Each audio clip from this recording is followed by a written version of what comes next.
Welcome back. This is the Banks versus Davis channel. But Banks is here, but he isn't here. I'm your host, Davis, aka Drip. So when it's just me going solo, we're gonna call this Davis featuring Drip. Banks is on the ones and twos. He's just not available at the moment, but we'll be back again this week to talk about football news. The Justin Fields thing happened, movie stuff. I've been watching some movies. Banks and I have been meaning to talk about Dune 2. We didn't get to it last week due to the audio issues at the end of the episode, so we kind of had to call an audible on that and then rather quickly. But this week I'll be talking a lot of wrestling. It'll be a very wrestling-centric episode, more on the AEW side, but I'll still get to some WWE. Plus, I also want to say that for Banks, given that we'll talk about the Rock's promos, the John Morant line. I don't want to call it a bar because he just doesn't have bars. But yeah, so stay tuned. Banks versus Davis. Again, like, subscribe, share, all that. We appreciate it very much. So I'm going to get started with AEW. Wednesday night was big business. The debut of Banks's favorite, Mercedes Moné.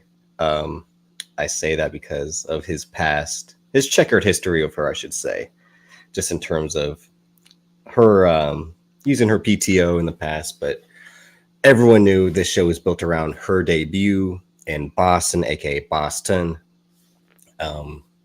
And she came out with the new entrance. Not my tempo, as I'm going to say. A lot of people seem to be digging it. I'm one of the few that isn't. And I just don't like the repetitiveness of the CEO throughout the first 20 seconds. I did listen to the full track, which includes her rapping, as people online were stating. And much like the aforementioned Dwayne "The Rock" Johnson, when he rapped, there's just not a flow. There's not a cadence. I appreciate her trying. You got to give people credit for trying. It just doesn't work. I had grown to like the New Japan theme. I forget what it was called, but the one that had the money as the chorus, the hook, I should say. That had kind of grown on me. But overall, I was glad to see her finally make her debut after being injured for most of last year. I was really looking forward to her going on that title run. It wasn't even her title run to go on because she gets injured in the match. Willow beats her, and she doesn't wrestle for the rest of the year. And everything up that she was doing to that point, I was being a fan of the matches with Kairi Sane, with Mayu Iwatani. The triple threat match I also enjoyed, but the match with Mayu was probably my favorite of the matches she had since leaving WWE. Even her and Stephanie McCurr, I enjoyed that one a lot too. That's probably my second favorite match. But she comes out, does a good job of setting the tone of what she's going to do. And it's not too much to harp on because she really didn't wrestle. She got involved at the end of the show, which I'll get to later on. But yeah, it was just cool to see in that she got her moment in the sun, her moment in the true spotlight, which she's been wanting for some time. And I've been one of the big defenders of her leaving the way she did. She did an interview with Evan T. Mack about why she left. Check that out. I haven't yet. But yeah, it was cool to see this finally happen after it's been talked about for so long. I was one of the ones saying, though, that if she had wanted to go to AEW, she would have done it right away when she was a free agent after officially being released by WWE.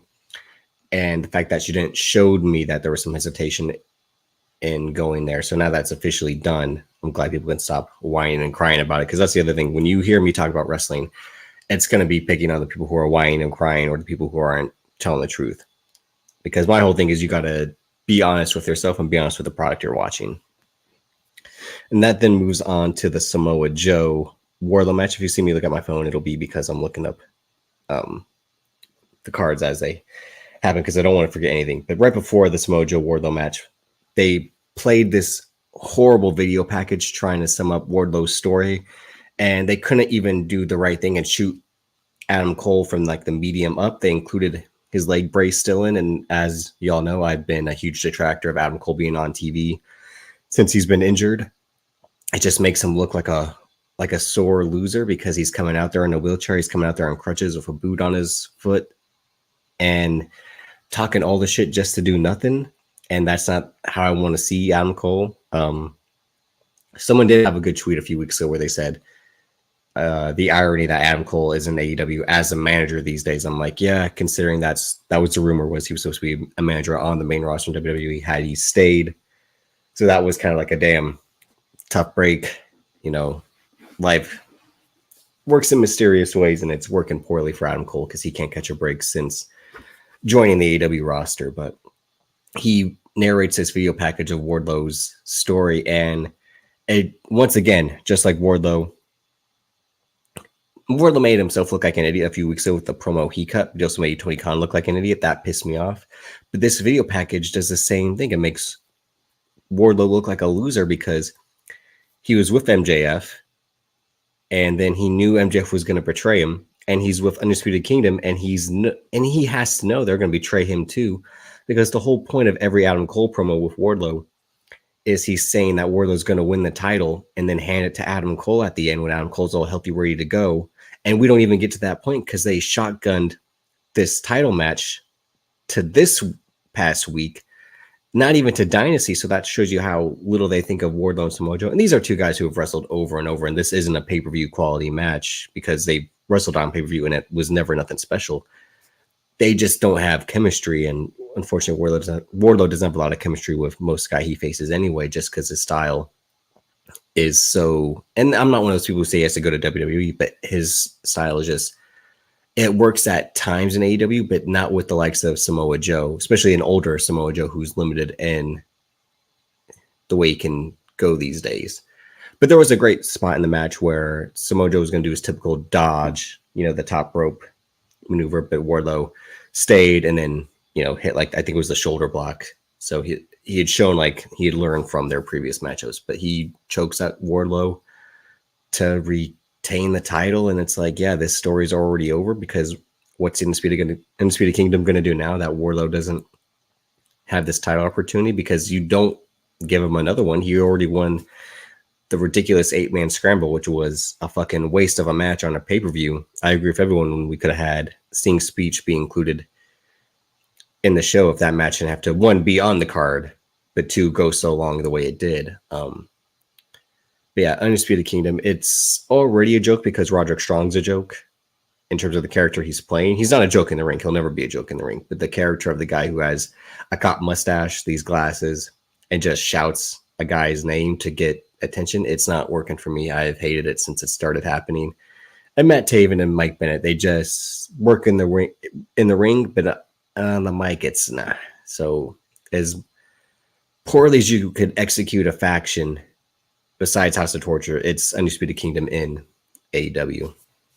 But yeah, and then Swerve came out at the end to try to threaten Samoa Joe. Everyone knows my thoughts on him. I'm not spending too much time on that.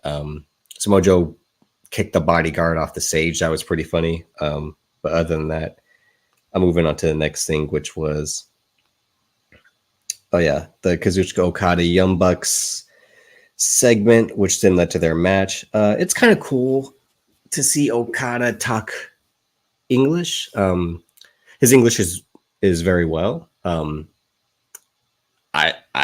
still happy to see him in AEW. Banks, I talked about this offline. It's jarring to see him there. I'm not one of those people who thinks it's a lesser Okada. I think he's learning how to work TV style, and I think he'll show up for big matches. It'll be interesting to see this match of Eddie Kingston this week, to see if we're going to have a Shinsuke Nakamura type where a guy takes it easy all the time and then every once in a while can turn it up. Because Nakamura was a machine in NXT, but once he got to the main roster, it was never what it was in NXT, but it was never going to be what it was in New Japan. I think given how AEW is the company of workhorses, Okada still kind of will have that mindset of showing up and showing out, but also knowing when to dial it back. And in this 6-man tag against Pac, Eddie Kingston and Penta, he had his moments of taking it easy, but then still showing he's Okada at the end of the day. But he also played a real dickhead heel well. I know he's been doing that in the past year in New Japan, especially with the younger guys who have talked a lot of shit about him in terms of not putting them over, which is funny to think like that Okada really leave New Japan because he didn't want to start putting over young guys.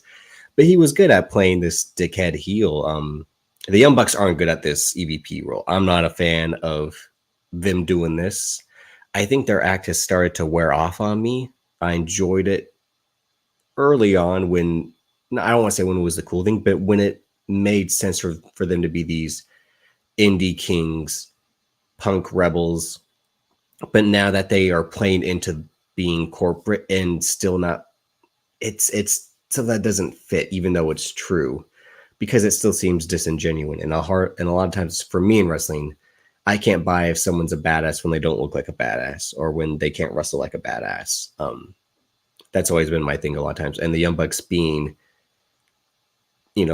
authority figure heels that are wrestling is something I'm not buying, because just give themselves the that's the thing that they could have done, is just give themselves the titles. We'll talk about this horrible tag team tournament that we're about to have. And I say horrible just in terms of how it's about to be booked. But that's the ultimate dickhead heel thing they could have done. They could have said, well, now that Sting and Darby Allin vacated these titles, we're just going to give them to ourselves until someone beats us, instead of having a tournament to decide who's going to hold them. But Eddie Kingston and Okada, it'll be a good match. Eddie Kingston's mic skills have always pissed me off, but his skills in the ring kind of win me over from time to time. Him with the right opponent makes a good match, because his affinity for strong style Japanese wrestling, it kind of wears on me too if it's with someone who can't wrestle that style back or do something to counteract it. Like him and Commander had a not so good match a while back for the ROH World title, and that's because someone like Commander isn't going to go chop for chop or suplex for suplex with Eddie Kingston, and Eddie Kingston style against a smaller, more agile guy isn't going to mesh well. But Kingston against Moxley, Kingston against Claudio, and Danielson have been great matches in the last couple months. But the whole Continental Crown situation, everyone's right in saying, why doesn't that Okada doesn't want the ROH World Heavyweight title? He doesn't want the New Japan Strong title. So him selecting just the Continental Crown, the Continental Crown title. It was just a waste of time from the beginning. I mean, Eddie Kingston was someone they had a lot of fans rallying behind, but they weren't going to give him the world title because MJF was champion. They didn't want to take the international title off of Orange Cassidy until the Jon Moxley thing. It made a lot of sense in the story that they were telling. And maybe Eddie Kingston could have taken the international title off of Jon Moxley had he not gotten that random concussion in that match against Phoenix. And, had Phoenix not gotten injured, we wouldn't be in the situation where we were, where Orange Cassidy had a sophomore slump of a second title reign compared to his first one. But in the meantime, they gave Eddie Kingston that ROH World title just because ROH is a whole nother thing. I can kind of talk about that some other time, but he hasn't really been on ROH defending that title. Again, that's what Cage Match is for. I don't have to watch ROH week to week to know that he's on AEW TV as the ROH World Champion more than he's on ROH as the World Champion. And it's the same thing with Matt Taven and Mike Bennett. It was the same thing with Samoa Joe when he was a TV champion. And it's kind of the same thing now with Kyle Fletcher, except he has had more title defenses than Matt Taven and Mike Bennett had since getting those titles. And that just goes to show why people get pissed about the Athena thing, is that she's ROH Women's Champion but doesn't get AEW TV time. And they're right to say that. As much as people can say just watch ROH, but there is a schism when you see the men who hold titles in ROH continue to get a ton of AEW TV time and be part of key AEW storylines versus her, and whether it's her own doing or not, starts to look funny in a way. And I think what is that in particular. But the Continental Crown thing was a way to have a G1 type tournament, which they had always talked about for years. And it was also, I think, to placate to Danielson, since he'll be retiring at some point this year, and since he was never going to compete in the actual G1, unless he tries to compete in this year's G1, there is time, I guess, for him to do that. He had to pick; they had to do their version of it, so he could say he did a G1 type tournament, and this will have lasting effect in AEW going forward. But the whole point was to crown Eddie Kingston and again give him his flowers, because they were never going to give him that top title. And it was just one of those things where AEW constantly shoots itself in the foot by placating to one talent in particular, but not thinking of a bigger picture, because Mark Briscoe probably will win the ROH World title, as he should, because that kind of seemed like the plan last year, but everything went awry when he got injured. And I bet New Japan probably wants someone else to hold that New Japan Strong title. But when are these titles ever going to be linked together again? I don't want to say that it's never going to happen. I'm just curious, because the whole point of creating a new Triple Crown title, you'd think it would happen more frequently. That's just something to figure out within the next year and a half or so, I'd say. But I'd probably see Okada defeating Eddie Kingston to get the Continental Crown, and they're booking Okada for it if he gets a title right away, because that's something they haven't done.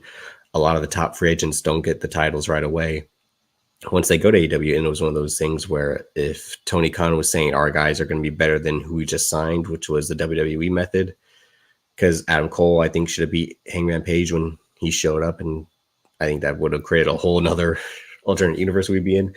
Jay White obviously should have beat MJF in November of last year, so on and so on. But we'll just have to wait and see. But the 6-man tag I enjoyed. Again, as I shit on the Young Bucks for their characters, because I just think their characters are, at this point, are annoying and so over the top that it doesn't work. Not even the so bad it's good way. It truly is annoying at this point. But they can still go in the ring, and but it's great seeing Pac back. I hate that he's had bad injuries at the wrong time, along with the pandemic, because he's someone that I've always enjoyed wrestling since I first saw him on PWG, when I had the best of PWG Sells Out DVD, I should say, which was the best of DVD that had him versus Kazuhashi, him versus, I think it was Kevin Steen, and him in a tag match as well. And what happened after that?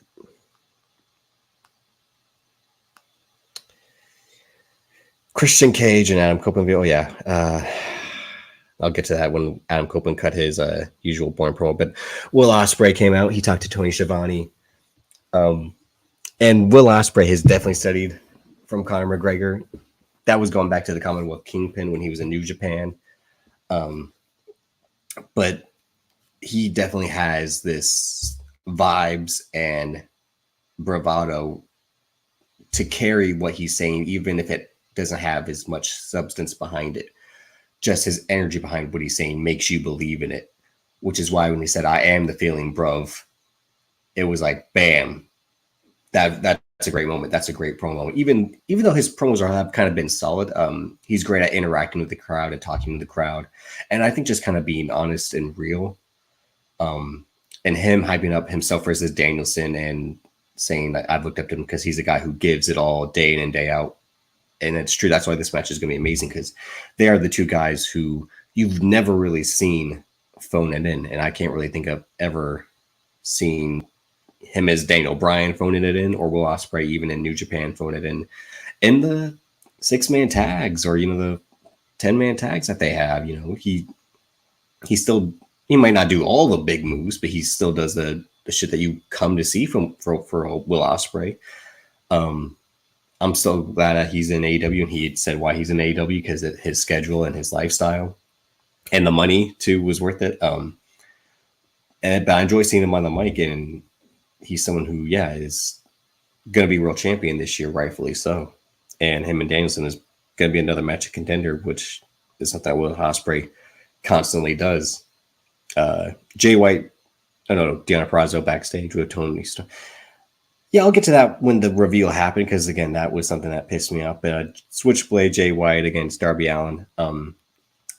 It wasn't as much of a match as these two are capable of having. And given Darby Allin's medical condition prior to the foot being broken, I think just his back being so fucked from the glass spot that he was kind of not at his best. But Jay White and him are going to have another great match one day. That's hopefully when Darby Allin gets back from Everest, when that takes place, which won't be this year. He says it's postponed due to his broken foot. But this match more served as the breakup of the Bang Bang Scissor Gang. The Acclaimed were betrayed by the Bullet Club Gold, aka the Bang Bang Gang, which, what a surprise, but we all saw it coming. I'm shocked it lasted this long, to be honest. Most of Tony Khan's turns last 2 to 3 weeks. This was almost 2 months. And if this is all just to unify ROH 6-man and AEW trios titles, it's just a waste of time because, again, as I just mentioned with the ROH trios titles, Bullet Club Gold has held those titles and they weren't on ROH. They haven't been on ROH, and people are going to be like, well, yeah, they're not going to put Jay White on ROH. Then what's the point of them having the fucking titles? It was the same thing with the Mogul Embassy having the titles. They didn't do fuck all with those titles either. And that goes to the problem of, if they're going to have ROH around, treat it like ROH and have its own roster. Don't do the NXT WWE thing where they're doing now, which is Dragon Lee's able to be on SmackDown, but then he goes back to NXT and wrestles, because that also creates a lot of fucking problems. And sometimes it works and sometimes it hasn't. We've seen that with the NXT WWE thing, but the ROH AEW thing, it's very one-sided to the point that if you're holding ROH Gold, you don't go to ROH. And that's why I was pissed that Jay White was a trios champion, because it's like, it's not serving him anything. He's a champion for a title he's not defending or caring about. And he should be a mid-card champion, at least, because he's Jay fucking White. You can see him in this match against Darby Allin. You can see it anytime he gets on the mic that this is the guy who should have been the world champion, but the whole MJF thing played out the way it did. And now he's trapped. And he's trapped with Austin Gunn and Colton Gunn, who are, again, fine tag partners, but Jay White does all the work. And Juice Robinson not being around, it hurts them a bit, which is why they still need another member in the Bullet Club Gold. But them calling this truce with the Bang Bangs and with the Acclaim to then just break up, it's just so they can have another story, which, again, they feuded just to team up later on. I mean,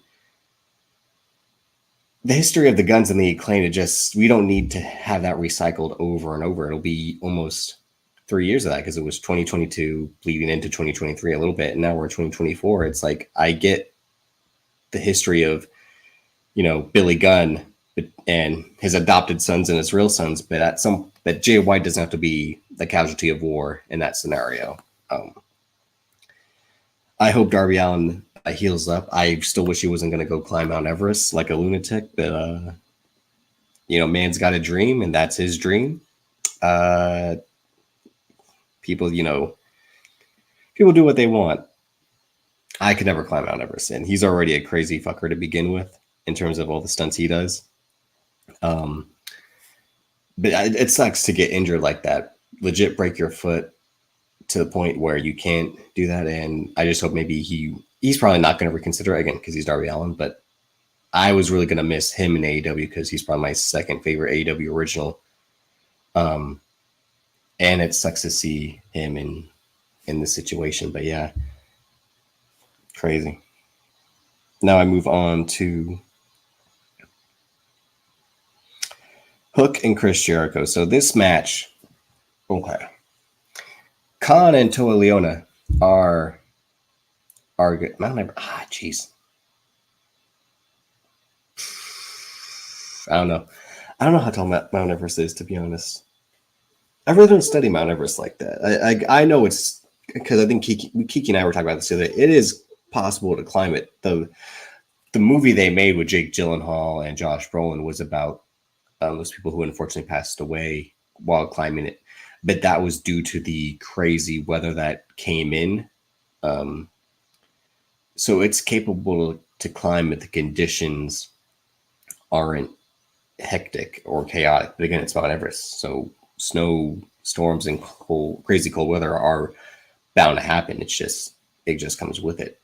But what led to that movie being made, because it was a true story, was it was practically impossible what happened that time for them to. I think they were either had finished their climb or were turning back when they were killed in the weather. Not to get too dour, but Chris Jericho and Hook. So the Chris Jericho thing is this, and this is the part that's going to get clipped out, hopefully, because people need to understand this. In AEW, Chris Jericho has been Triple H. He has been the old guy who wants to be around for the new generation because of his huge ego. And he does that by hanging around younger talent over and over to stay relevant. But the real thing is, and I'm borrowing a point from Daniel Tosh from his stand-up special, his second stand-up special, where he said this about Kobe Bryant. He said, number 8, Kobe Bryant, he was the bad guy. He was the word out. He was the guy who was accused of this stuff, cheated on his wife, selfish ball hog teammate, kicked Shaq out of town, all that. And that's Chris Jericho as Le Champion, the Ocho, the Wizard, all that. And then we have Kobe Bryant, number 24. Great teammate, winner, unstoppable fadeaway. Look at the Daniel Tosh way. He does it better than I am. But Daniel Tosh's whole point was, that's how people view Kobe Bryant. Number 8's the bad guy. Number 24 is the guy with the great work ethic. So Kobe Bryant, number 24, is Chris Jericho as the Lionheart. Remember when I was the guy who wrestled in New Japan, who wrestled in ECW, who could do this, but that was 30 fucking years ago. You can put on the tights, you can put on the vest, you can have the fucking song. It's not going to rekindle the magic in the ring, because every time he does a lion salt, he's almost going to kill himself. He can't do half his fucking offense because his knees are cooked, and he looks like a fucking idiot. He embarrasses the luchadors he's competing against. His match against Atlantis Jr. made Atlantis Jr. look like he was bad because he's trying to do these agile spots that Chris Jericho's not able to interact with. And his match against Teton 2 weeks ago, Teton is someone who was the runner-up in the Best of the Super Juniors last year, and he was just kind of doing the same moves because Chris Jericho can't do anything else, and these guys have to tap out because Chris Jericho has to feed his ego that I still have to wrestle, I still have to show I can go, when that hasn't been the case for a number of years. Yes, he elevated New Japan with his match against Kenny Omega, and the whole point of that match, again, was still smoke and mirrors. They still did high spots and weapon spots. And that was because the story called for it. If you listen to their Talk is Jericho podcast where they break down that match. But overall, Jericho can really turn it on once or twice a year. So for him to try to do this every week as the Lionheart, it's not working. And for him to go out there and try to say, I'm always about working over the young talent in AEW. I'm always about these guys and trying to, give them the confidence and the reps they need. He's made them look bad. It's horrible watching these matches. And Hook is someone who's already looking back because he's not improved. He hits his same 3 to 4 suplexes. He all his selling is bad. It looks like he hasn't progressed at all. I was criticizing him the way I was criticizing Jade Cargill of, why are you there if you're not trying to improve? And I mean, there in terms of why are you on TV, like this, and this goes into my Tony Khan's a bad booker thing. Like, if you have so much stock behind these people because you see their look, you see their talent, you can't put them in situations where they look green off the bat. The whole point of Goldberg was, it was the late 90s and it was all about looks back then. Now, I mean, it's all about looks if you watch on NXT. That's a whole other conversation. But Chris Jericho thinking that he's going to make Hook look good, it's not going to happen because, again, this is Chris Jericho in 2024. If this was 2004 Chris Jericho, I'd believe it. Even 2014 Chris Jericho, I'd believe it. But not this guy at this age in his life where he's just a shell of himself. And again, all because he probably has personal stuff he's not trying to deal with, as we all allude to online. I know if you watch All Elite with Keeks, she keeps telling that man to either divorce his wife or just go home and deal with it. But still, he made Khan and Toa Leona look bad. And a lot of Toa Leona's offense is just to run the ropes and run over the ropes and come back in the ring like the typical Samoan Savage. And I'm like, it's even worse in this match because Chris Jericho doesn't want to just get hit by this guy. And Khan is someone who has talent and was forced to carry the workload against Hook and Chris Jericho, which is, and their ring gear. Khan and Toa, their ring gear was amazing coming in this match. I didn't really watch their World Tag League run, but I know that they were showing out over there and really improving some people. But my whole thing of the Mogul Embassy is that they haven't really fit with the Swerve aesthetic, because I think what Swerve tried to do with the Mogul affiliates can't just be grafted onto what they were trying to build with the new embassy. That's a whole other conversation for another day. But the Chris Jericho thing is, he's just really happy that Triple H can't wrestle, because Triple H would be wrestling at this year's. Triple H would be Cody Rhodes' partner if he could wrestle. it wouldn't be Seth Rollins. It'd be Triple H in this spot against The Rock and Roman Reigns. And that's why his proxy, Seth Rollins, is in this match instead. But, deep down, he's been wanting to wrestle. But obviously, due to his heart condition, he can't. But that's like, think about it within the last 5 years. Because again, that's when he had the match against Batista at WrestleMania 39. Like, Triple H was always trying to be in the mix still until the heart condition finally was too much for him to wrestle. Because remember, he beat up Randy Orton that week on Raw when he was feuding with The Fiend. Like, the whole point of Triple H was he was still trying to have he was trying to be the new Undertaker, have his match every year until 2022, where he officially retired. And Chris Jericho was like, "Fuck, I can still wrestle. I'm not like this guy." But it's like, he had his match against Danielson in 2022. That was good. He had the match I saw against him and Moxley and with my dad. That match was good for a TV match. But I said this a few weeks ago, him and Ospreay, that was all Ospreay. People, gave Jericho the benefit of the doubt, like, oh, this guy at this age. It's like, no. I can watch him versus Takeshita. He made Takeshita look like an idiot. All his opponents look like idiots because, one, they can't beat this 50-year-old guy whose knees are cooked. And he beats them anyway. The exception of Takeshita. He did the job to him finally. And we'll talk about another fucking Canadian who's not doing the fucking job later on in the show. But that it pisses me off watching him wrestle. And he's ruining the product and he's also bad as a commentator. People saying just let him be a commentator on Rampage. No, if it's not Excalibur and Taz on commentary, it's bad. The Tony Schiavone element is okay because they pick on Tony Schiavone. That's more like of a podcast trio than an actual commentary trio. But Chris Jericho, he said he grew up in the ghettos of Winnipeg. And I'm like, wasn't your dad a hockey player? Like, come on. And it's still Canada at the end of the day. I'm not judging their ghettos, but I'm just saying it's still Canada at the end of the day. So don't get me started on the ghettos of Winnipeg. Chris Irvine. But yeah. Hang on one second. I'm just trying to.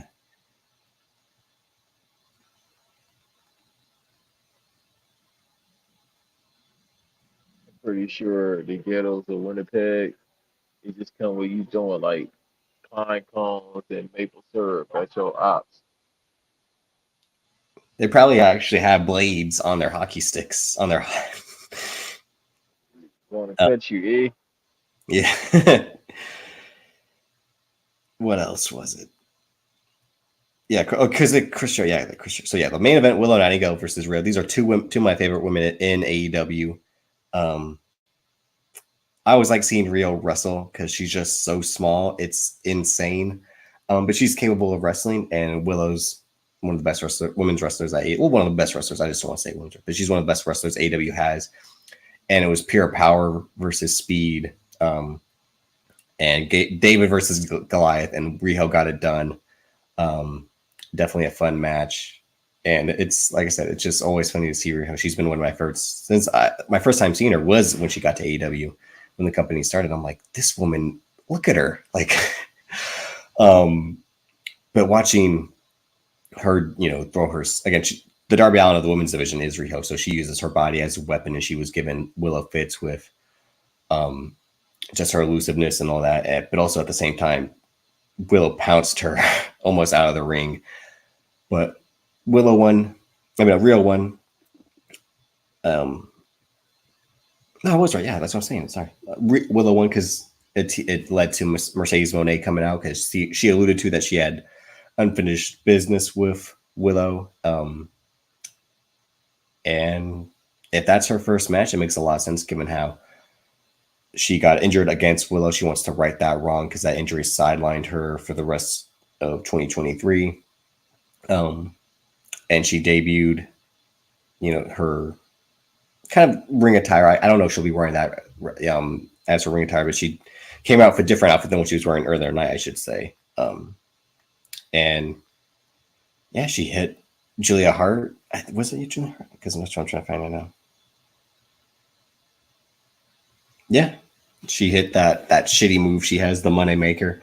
And I only say it's shitty because it's too much of a setup. When she has it in the gory, she spins it out to like a DDT type when it should really just be like a modified gory bomb type of maneuver. And then she celebrated with the Boston crowd, and it was good to see. But her future in AEW is going to be good. The CEO thing, I'm interested if it's going to be as someone who kind of dictates what will happen in the women's division while also competing in it. Not unlike what the Bucks are trying to do in the tag division. But for her, I think it would truly make much more sense, especially as she'll bridge that and the New Japan / Stardom women's division, maybe even the AAA, not the CML women's division, due to all the work that they're trying to do over there. So if she'll be the one controlling all that as the CEO, that would be more interesting than just that being her gimmick, because she's, a cannabis CEO, her acting career, all that. But yeah, as I get into Rampage, I won't spend too much time on Rampage, but yeah, it was Trent and Orange Cassidy versus Evil Uno and John Silver. This was what it was. Orange Cassidy's just on cruise control, but they're teasing the tension between him and Trent. Again, like I said, watch Elite for Geeks for more breakdown into that. I'm not too much of a fan of the Dark Order, so it was a solid match for what it was. There was a vignette for the Righteous. I'll get into that when they actually showed up. Mariah May had a good match against. Tony Storm and Mariah May had a good showing against some jobbers, but the whole point was Mariah May is really taking to this understudy role of Tony Storm. She won the first ever Tony with an Eye Award. She's got the entrance, she's got the gear, she's doing the same moves.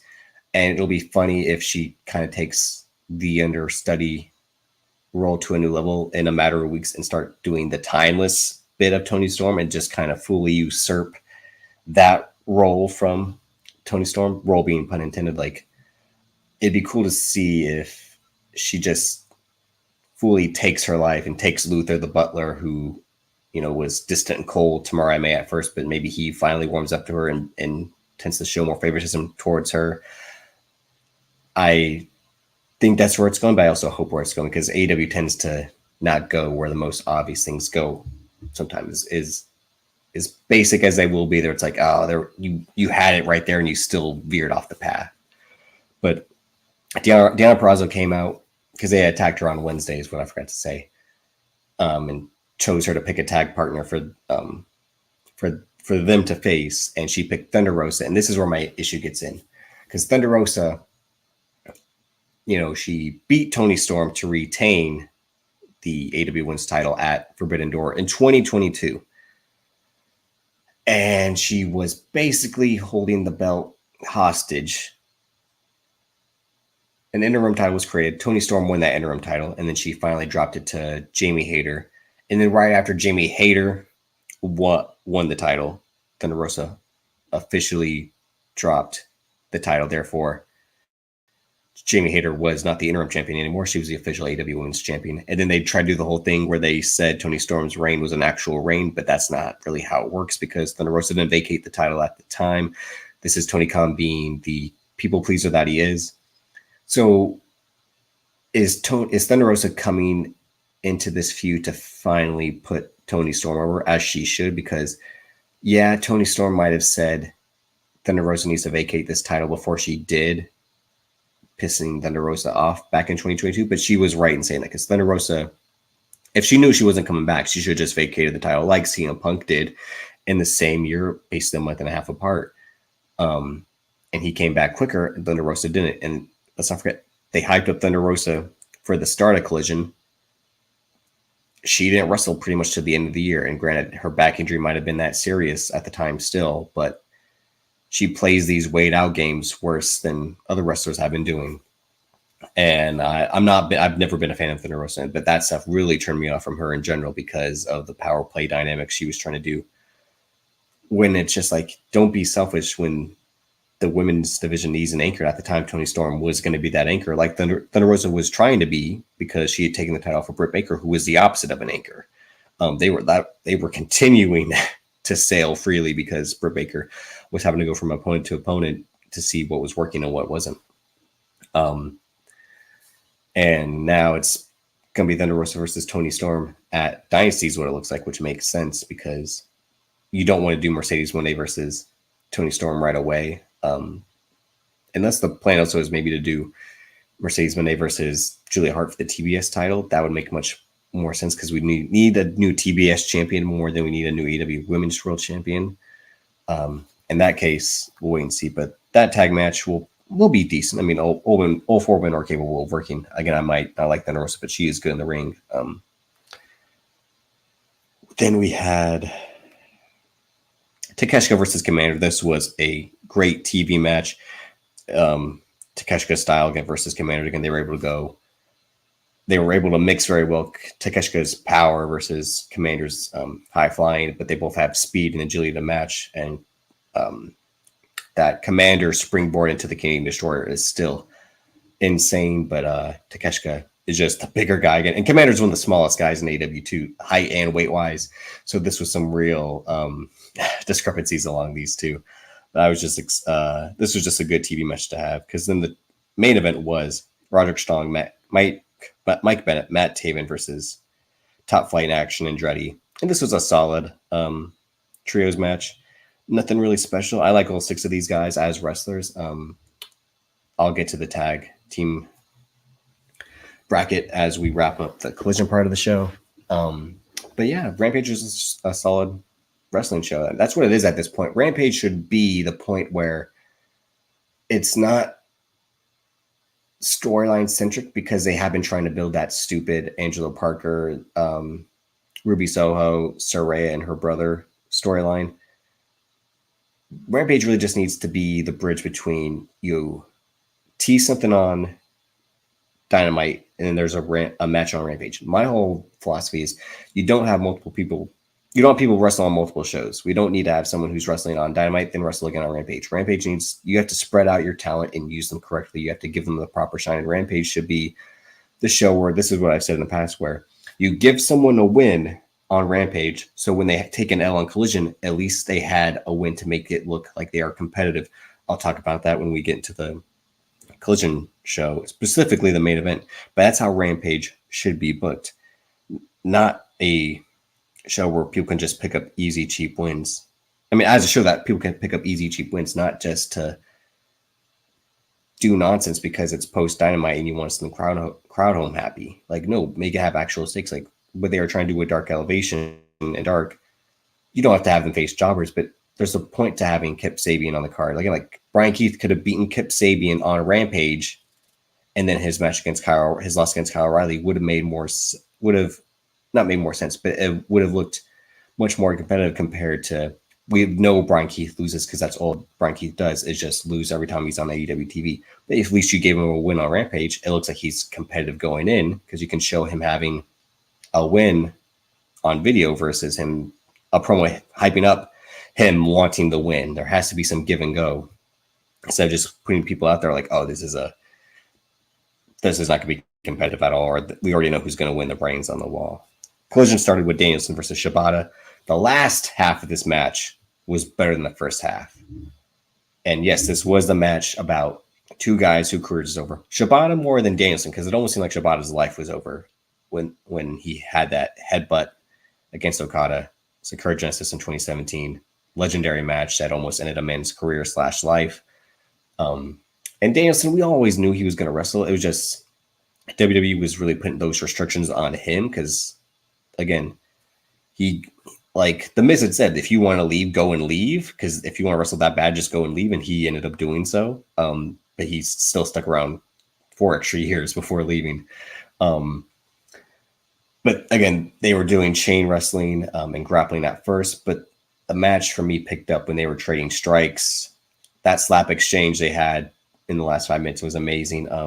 Shibata's matches since he's returned have always been mad at me because obviously he'll never recapture that same form he had. And that's impossible to given what he suffered. But he has been looking better in this past year compared to his first couple matches, which was going to be given. He had to shake off that ring rust, but still he's missing that Shibata ness that he had before him. And Danielson, he never misses. And that's crazy to say. And that's why him retiring this year is going to be such a shock, because it seems like he'll still be able to go. And I know he's saying he's retiring full time. He might have the occasional match every once and again, but still, it's insane that this guy is able to go for as long as he did with the injuries he suffered and all that. That's not my match of the week.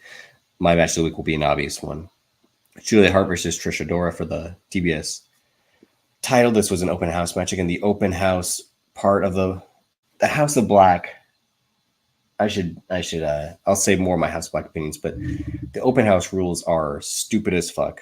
The House of Black don't need to create their own rules because none of the rules they create end up mattering. I know the opponents get to pick the rule, but still, it's just, as Banks like to say, cheffa, shoe leather. It's something that doesn't add anything to what we're already seeing. It's just there. And Julia Hart, she hasn't been looking good in her title defenses, but that's because she was hot shotted way too soon. People liked her entrance. That's why she got over. They liked that she was the woman in House of Black and she was getting more shine than the guys were. As I said, I'll get to that when I get to their match. But Chris Statlander made her look good. I really enjoyed the match they had at Wrestle Dream. Chris Statlander did a hell of a job of making her seem threatening and intimidating, which is why I think Tony Khan was in a rush to put the title on her instead of Sky Blue, who really should have been the woman to dethrone Chris Statlander's TBS title reign. But Sky Blue wasn't as over as Julia Hart was. But like I always say, people in wrestling, they want a chant. They want a cool entrance to pop to, and that's Julia Hart at this point. Her in the ring, she's still miles away from what she should be in terms of someone who's TBS champion. Granted, this was the same title that they put on Jade Cargill to establish it. The whole point of it was, in their mind, Jade Cargill was going to elevate past that title, move on to the main women's title. She never did, and obviously she left the company. That's a whole other conversation. But Trish Adora and her, it was an all right match. Trish Adora is someone who can go, but yeah, I don't want to spend more time than I did. It was just Julia Hart is already not intimidating as looks wise, but her wrestling style isn't as intimidating either, because what she does in the ring she's not a great technical worker. Her moonsault's meh at times. So again, it's like I said earlier, you're looking the part, but I'm not believing you. So again, there was that Zach Knight, Harley Cameron, Cool Hand Ange thing. That is the Dane Cook thing of, this has gone on for far too long. We must end this. I don't care about their shitty love story. I don't care about Saraya. I never cared about her when she came into the company. No one cared about her brother, which is why WWE never signed him. And that's all this story is a bunch of people that no one cares about interacting with each other. So let's just dead this. And who passed it? Daniel Garcia versus Lee Moriarty. The wrong guy win this match. I got to say this. Banks already knows how I feel about Daniel Garcia. But he also wears the stupid fucking pants, which as a great technical wrestler, doesn't make any fucking sense that he would dress like a fucking idiot still with these pants. But he gets the win over Lee Moriarty. Lee Moriarty is the better technical wrestler out of these, in my opinion. If I had to pick one of these two guys to start a company with, I'm picking Lee Moriarty, because Daniel Garcia, he just bores me on the mic. He bores me in the ring. And all he does is a fucking dance. And yeah, he wrestles technical, but there are guys who wrestle technically better than him, even Wheeler Yuta, which is the whole point of the BCC. And for Danielson to say he wants Dan Garcia in the BCC still, I'm like, you had that opportunity 2 years ago in the fucking story you were telling, but Chris Jericho's selfishness was, I want this guy in my faction to put him over. And he didn't put him over, because look at him. He doesn't learn any mic skills. If he tried to learn showmanship from Chris Jericho, it's a fucking taunt. That's annoying as fuck. And pants. Wear pants instead of trucks. Is that what Chris Jericho taught him? Because look what he taught Sammy Guevara. He didn't teach him fuck all. I mean, excuse me. At some point, and Daniel Garcia still has Matt Menard come out with him. So he's still supposed to be associated with 2.0, with fellow members of the JS, but he was having FTR be his OGs. He's someone who they don't know what to do with, but they gave him the TBS title shot because his shitty story of he was about to go winless in the Continental Classic until he finally beat Brody King, and then he was riding that momentum of I don't want to be a loser anymore, just to lose again. And now he's getting these wins against Lee Moriarty and whoever else he's going to face because they got to keep him out for, I guess, an international title match against Roderick Strong in his future. But again, it's like he's not going to take that. If he does take that belt for Roderick Strong, I'd be surprised. But I don't think so. And then that leads us to I just get tired of Matt Menard. His annoying voice, his annoying look. He came out there with his fucking British Bulldog pants. I mean, British Bulldog jeans is what I should say. Like he was from fucking 1990, 2000. Just a fucking idiot. Pac had a good squash match against Aaron Solo. And this is what I mean. A good squash match is when the guy you know who has no chance in hell of winning actually gets some offense in at the start compared to you hitting your 1 to 2 moves and then your finisher. Every Miro, Will Hobbs, Wardlow squash match was a waste of fucking TV time because they would go out there, have a full entrance, hit their big finisher, and the match would be over. At least Pac allowed Aaron Solo to hit 3 moves, and then Pac then started like, all right, I'm going to toy with my food for a little bit, and then got the win. That's how competitive squash matches should be. There were some times when Miro was coming back last year where he was allowing the guys to get some offense in before he did his typical Miro shit. But still, if you're going to waste my time with a squash match, at least have the guy not just get killed in 30 seconds. Otherwise, you can add 30 seconds to a minute to some other thing that makes much more sense than this person getting an easy win on TV because you got to fill out a show, because there are other ways to fill out a fucking show. Like the match we're about to move on to, which was Claudio and Lance Archer, a match that was added at the last second, and then it ends in a no contest when the Righteous attack Claudio to help Lance Archer. And it's like, then why have this match at all? Yeah, it didn't make sense because now the BCC are going to feud with Lance Archer and the Righteous. It's good that Lance Archer came out there by himself instead of Jake Roberts, because I don't want to see Jake Roberts on TV anymore. My ageist thing has been called into question a lot of times, and I will say, yeah, I get tired of seeing these old guys who don't contribute anymore. But I don't like seeing Jake Roberts come out there because every time Jake Roberts says something in a match, Lance Archer tells Jake Roberts to stop helping him. And I'm like, then what's the point of you having a manager if you don't want him to help you? And it's crazy to think that next fall, 2025, I'll be seeing Lance Archer wrestle on TV for 20 years. Banks, think about that. I mean, you probably started watching TNA in 2004 when he was Lance Hoyt, but this guy's been around for 20 years now. Crazy. Dude, the same fucking ponytail. I had to look at this. I'm like, did he wrestle in that 21 or 20? And I'm like, no, he's 40. I looked him up. It's like, no, he's 47. And I'm like, holy shit. I'm like, no wonder.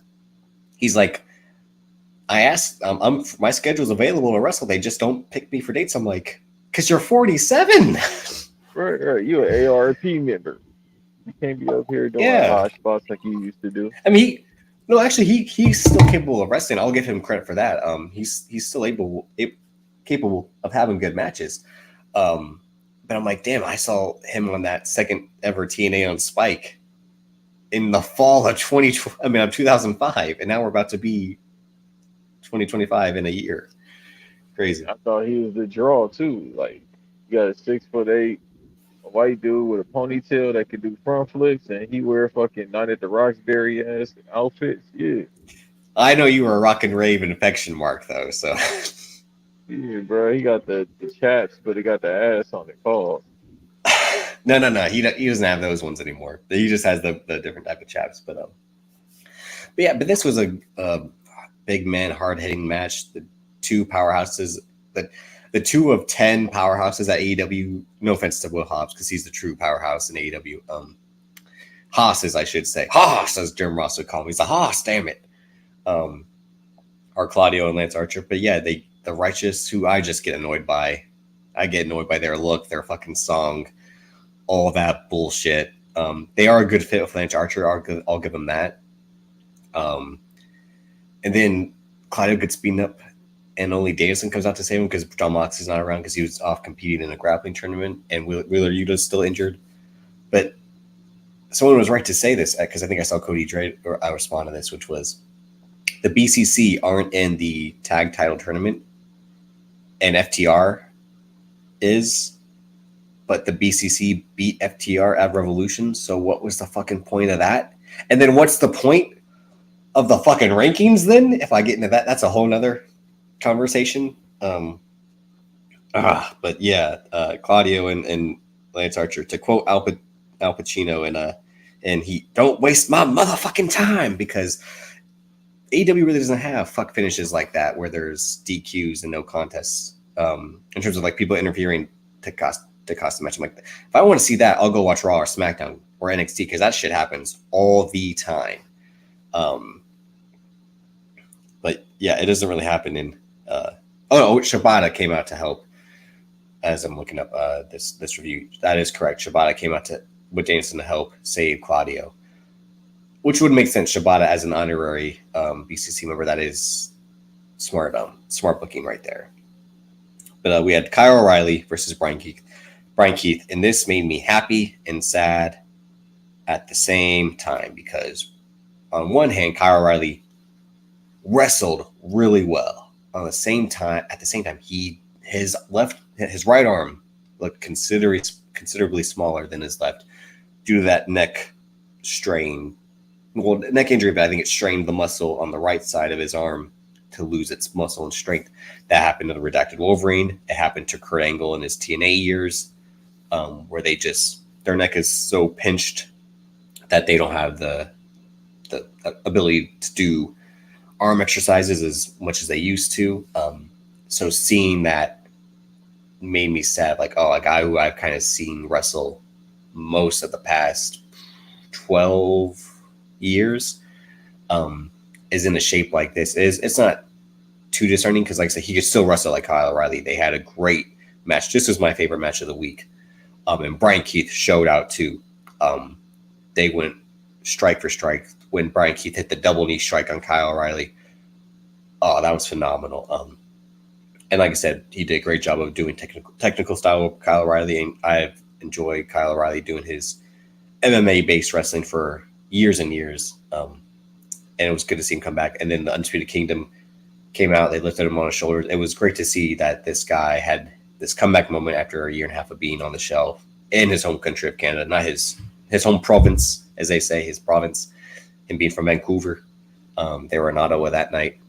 But he doesn't get the main event because this dickhead, Adam Copeland, has to come out on the mic every week to remind us that I've known Jay Christian Riso for 40 years.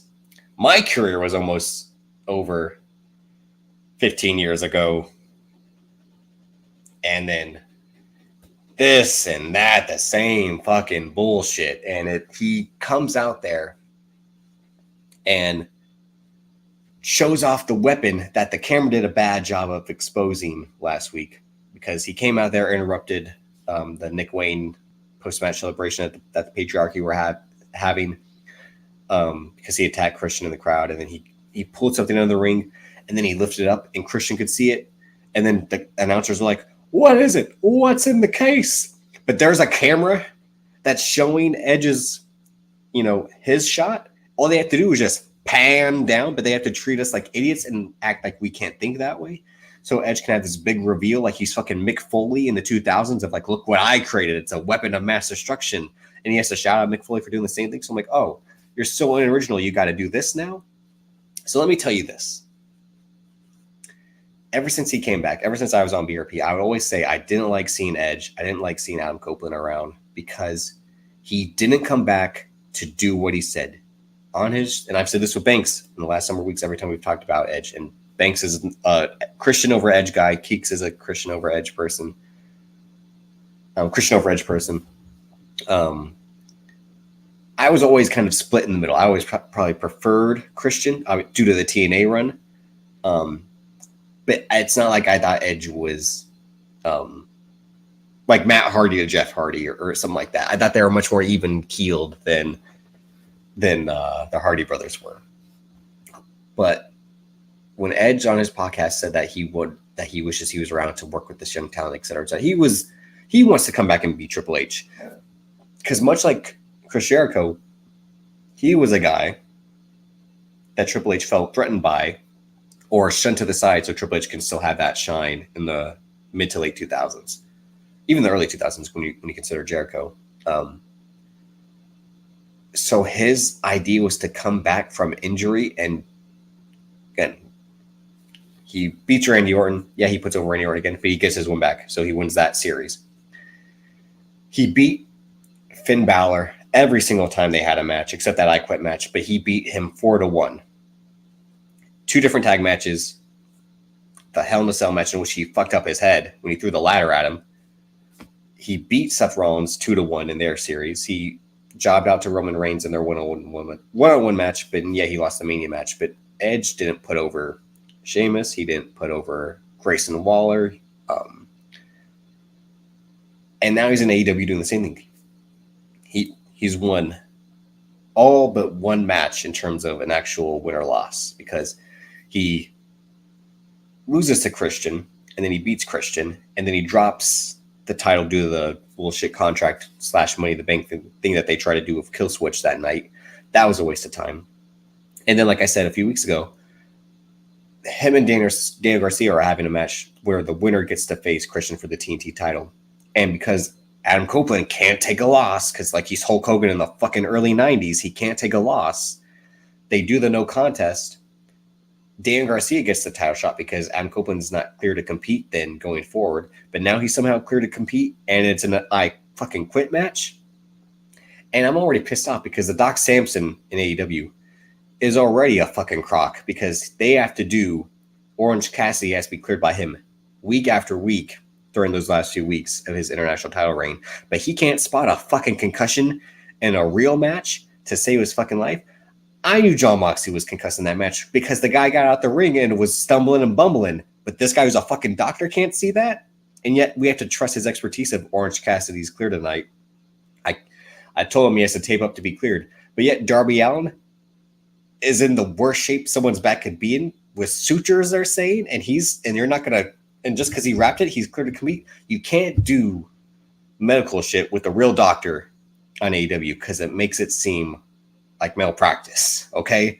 And CM Punk already pulled that wool from under our eyes or whatever that is. So you can't do that. But Adam Copeland wants to play God in wrestling. He wants to come back, not do jobs, seem like he's hanging with the young talent when all he does is just fucking burying them. Again, he beat Lee Moriarty, he beat Griff Garrison, he beat Dante Martin. And these guys have nothing to gain. If they beat him, they get to say, I beat a Hall of Famer. I beat a former, I think he's an 11-time world champion. But no, his ego is too fragile, like Chris Jericho's. These fucking Canadians who are fucking 50, and just because Edge is in better physical looking shape than Chris Jericho, but still, you can't do this anymore either. Those matches against AJ Styles. Again, he beat AJ Styles 2-0. AJ Styles does not have a win against Edge. That's insane.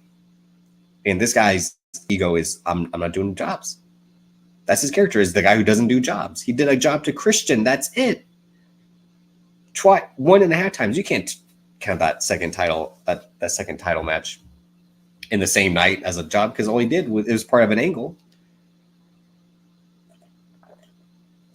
And then now, because it's in fucking Toronto, Canada, he's going to be able to take the TNT title from Christian and try to do the same thing. The Cope Open, in which he faced Garrison, Moriarty, and Dante Martin, was the fucking poorest version of the John Cena U.S. Open Challenge I've ever seen.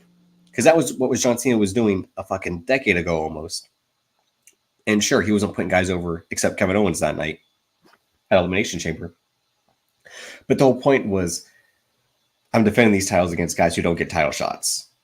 And he was Zack Ryder, Stardust, Wade Barrett, Sami fucking Zayn.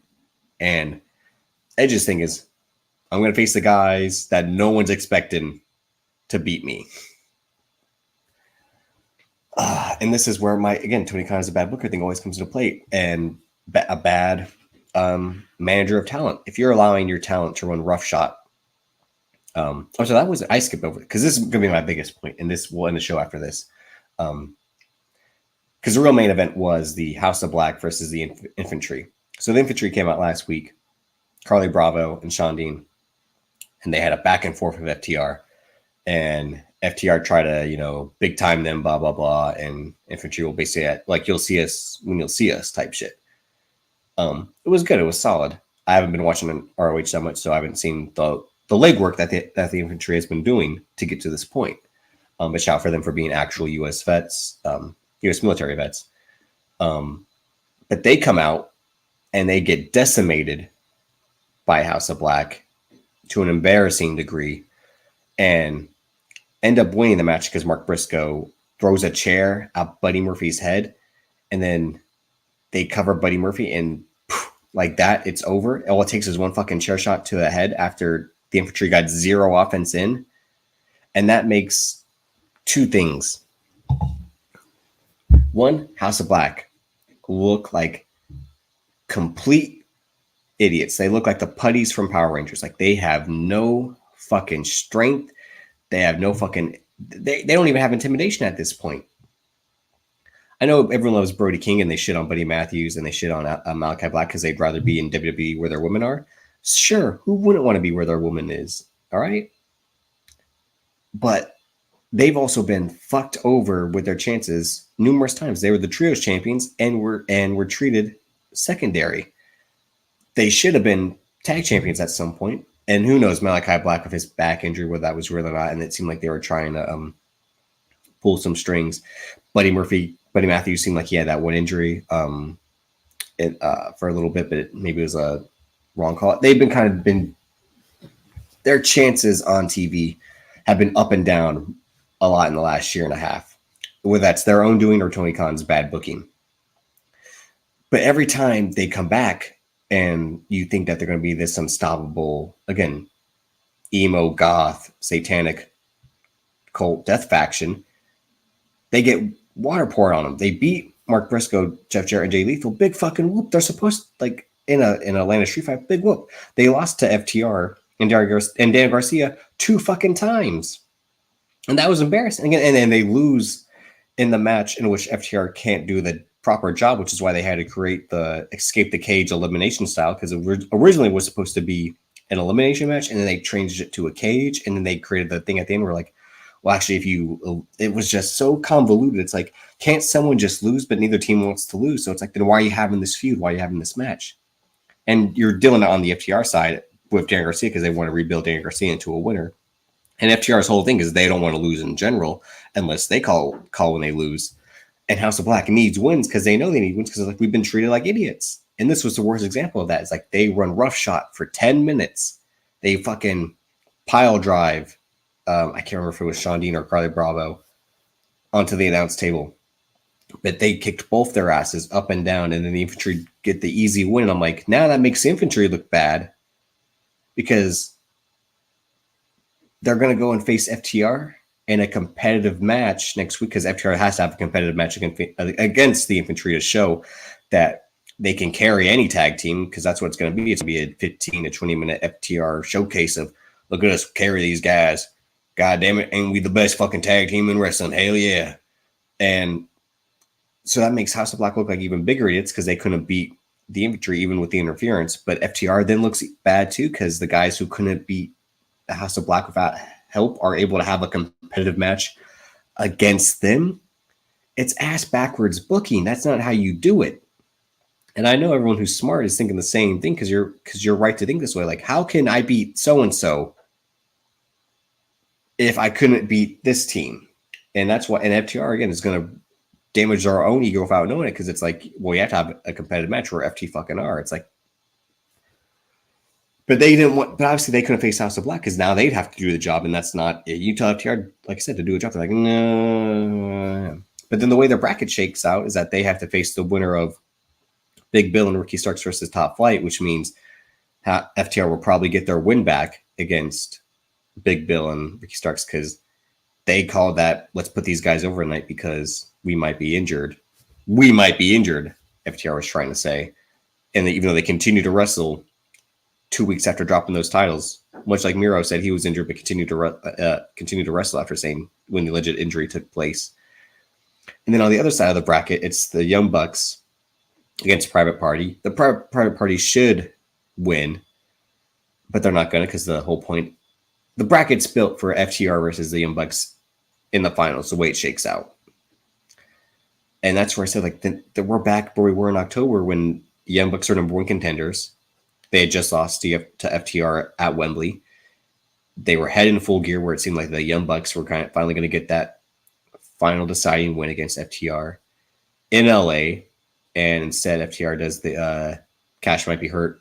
Big Bill Ricky Starks to the tag champs. Young Bucks lose the number one contendership to Chris Jericho and Kenny Omega. And that's why in the tag division in AEW has been a shit show since the Guns took the belts off the Acclaimed. All because FTR didn't want to be the team to take the belts off the Acclaimed because, as I said, they don't like looking like the bad guys against black people. Clear and cut. They jobbed once to, was it Swerve and Keith Lee? And I think they avoided the Acclaimed in general when they were the tag champs, if I'm not mistaken, because at that time they were trying to get rid of the AAA and the IWGP tag titles. But I'm pretty sure they lost to Swerve and Keith Lee. But yeah, they couldn't take the belts off the Acclaim because they'd be looked at as bad guys, and they were good guys at that point. So that's why they had to use the Guns as the in between. So, and yet that is smart booking because you don't want to turn a babyface team heel by beating another babyface team because the whole plan wasn't to turn FTR heel at that time, but they just knew we'll look bad if we take the belts off these guys. But oh my God, it's just so stupid when you think about the way, like, and this isn't even how the tag bracket, it should be a bigger tag bracket.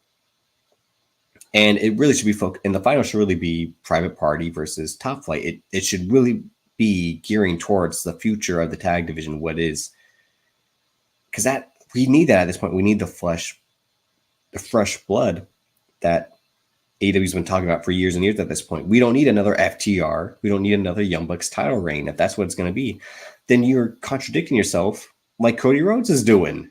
And I just can't. I mean, maybe I'm getting too far out of myself. The cynic in me is seeing how this is all easy booking just in terms of filling out names on the bracket. But I'm just like, why go about it this way? Maybe Private Party can pull off the upset again against the Young Bucks like they did in the first tag team tournament bracket.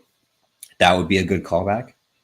But still, it just pisses me off. And those are all my issues of AEW as of this week. That was the thing I wanted to talk about that.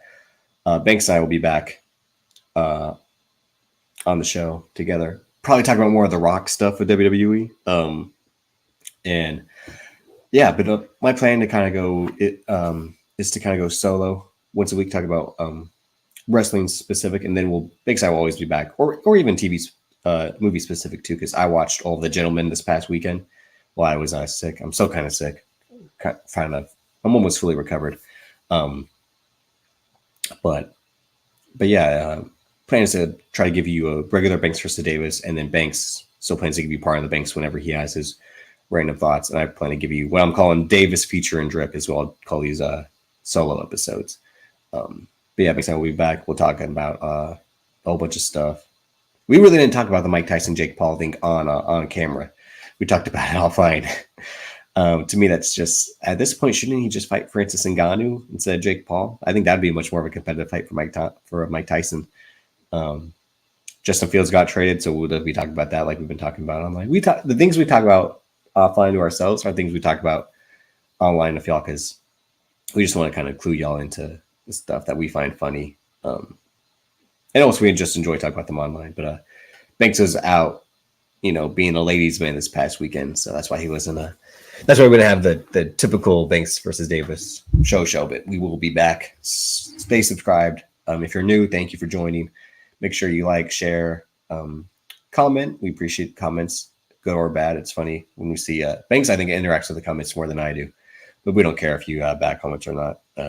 It's engagement, and we appreciate you spending the time checking out the content, whether you enjoy it or you don't enjoy it.